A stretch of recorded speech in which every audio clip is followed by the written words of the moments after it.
লোহার রড নিয়ে একের পর এক আঘাত, রক্তাক্ত শরীর নিয়ে দিকবিদিক ছুটছেন বাবা। তবুও সন্তানের নিষ্ঠুর নির্যাতনের হাত থেকে রেহাই মেলেনি। দেশের জন্য যুদ্ধ করে বিজয়ী এমদাদুল হক মানিক হেরে গেলেন মাদকাসক্ত ছেলের কাছে। কিশোরগঞ্জের কাটিয়াদীতে এমন নির্মম ঘটনায় স্তম্ভিত এলাকার মানুষ। পুলিশ আর স্থানীয় জনপ্রতিনিধি সেখানে থাকলেও উদ্ধার করা যায়নি মুক্তিযোদ্ধা বাবাকে। যদিও প্রশাসনের নিষ্ক্রিয়তার অভিযোগ নাকচ করেছেন উপজেলা নির্বাহী কর্মকর্তা। বুধবার সকাল 7টার ছবি। মাদকাসক্ত ছেলে ঘরের বারান্দায় তালা দিয়ে বিবস্ত্র হয়ে রড দিয়ে নির্মমভাবে পেটাচ্ছে বাবাকে, আর বাইরে তখন পুলিশ ও স্থানীয়রা। অনেক অনুরোধেও থামানো যায়নি ঘাতক আনোয়ারুল আলম জনকে।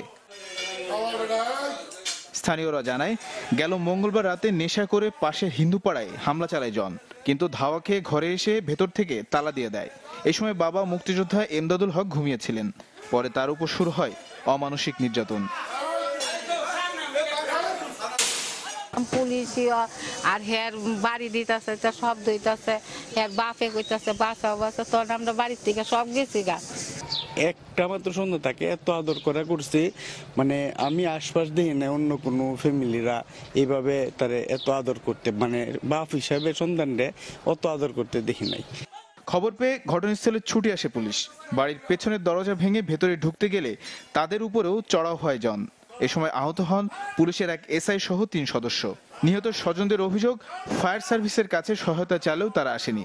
এমনকি বুধবার সকালে উপজেলা নির্বাহী কর্মকর্তা, স্থানীয় জনপ্রতিনিধি ঘটনাস্থলে এসেও ছিলেন নীরব দর্শকের ভূমিকায়। পরিস্থিতি যখন হইলো তখন আমি ফায়ার সার্ভিসকে ফোন করি। ফোন করার পর ওনারা বলতেছে যে এটা আমাদের দায়িত্বের ভিতর না। আমরা বললাম যে এই অবস্থায় হচ্ছে, মানে ওকে জিম্মি করে রাখছে, আমার ভগ্নিপতিকে জিম্মি করে রাখছে আমার ভাইটা, এবং সিরিয়াসভাবে ইনজুর করতেছে, অবস্থা খুব খারাপ, আপনারা আসেন। কারণ একটা লোক দিনের বেলা এইভাবে এতগুলা মানুষের সামনে, প্রশাসনের সামনে এরকম হইতেছে, এটা মানে ওরকম চেষ্টা করলে তো অবশ্যই এরা মনে হয় এটা পারতো। 4 ঘন্টা আর পুলিশ যে জায়গায় এখানে ছিল, তারপর কি টিএনও ছিল, সবাই ছিল, তো ওনারা কি শুধু দেখলো? ওনারা তাহলে কি করলো? একটা লোক মারে ফেলতেছে, দেখতেছে, তারপরে কি এদের কিছু করার ছিল না? তাদের লোকজনই তো আমাদের না করতেছে যে আপনারা কিছু করেন না। এখন তারাই যখন না করতেছে আপনারা কিছু করেন না, আমরা ব্যবস্থা নিতেছি। এখন তার যারা নিকটাত্মীয় ছিল, নিকটাত্মীয়রাই, তার মামা আছে এবং তার অন্যান্য আত্মীয় স্বজনরা ছিল, স্থানীয় কমিশনাররা ছিল, তারাই না করছে আপনারা কোনো ব্যবস্থা নেন না। তার বাবাই ভিতর থেকে না করতেছে আপনারা আইসেন না। যদিও অভিযোগ মানতে নারাজ উপজেলা নির্বাহী কর্মকর্তা, তবে এই দৃশ্য দেখার পর কেন ব্যবস্থা নেওয়া হয়নি সে বিষয়ে কোনো সদুত্তর দিতে পারেননি তিনি। সকালে আমি সংবাদ পেয়ে প্রায় 8:30টার দিকে আমি যাই, ঘটনাস্থলে যাই। পরবর্তীতে প্রায় 1-1.5 ঘন্টা পরে আমাদেরকে বাধ্য হয়ে অ্যাকশনে যেতে হয়েছে। আমরা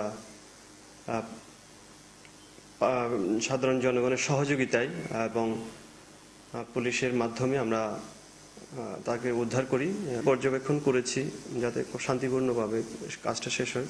পরবর্তীতে বাধ্য হয়ে আমাদেরকে অ্যাকশনে যেতে হয়েছে।